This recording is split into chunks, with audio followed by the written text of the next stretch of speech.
लंबी उम्मीदों से दूर रहा करो, क्योंकि वो तुम्हारे पास मौजूद नेमतों को हकीर बना देती है।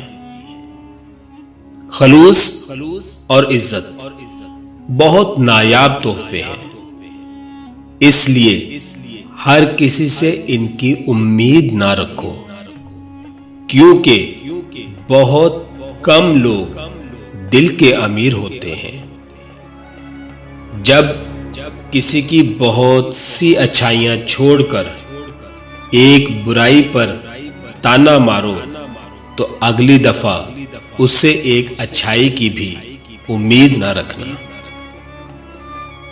प्यार करो, जी भर कर करो, बस उम्मीद मत रखो, क्योंकि तकलीफ मोहब्बत नहीं देती साहिब, उम्मीदें देती है।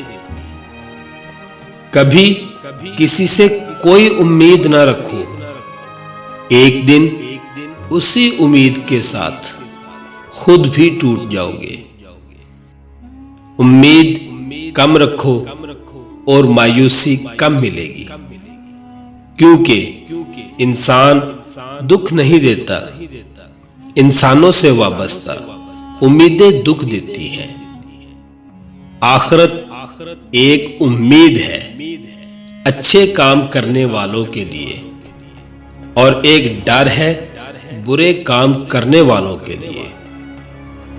जब आप किसी का साथ नहीं दे सकते, तो आप उसको झूठी उम्मीद भी मत दिया करो।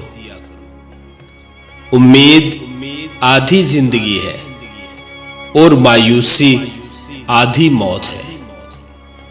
लोगों को उसी तरह माफ करो जैसे तुम खुदा से उम्मीद रखते हो कि वो तुम्हें माफ कर देगा। उम्मीद कभी मत छोड़ना। कमजोर तुम्हारा वक्त है, अल्लाह नहीं।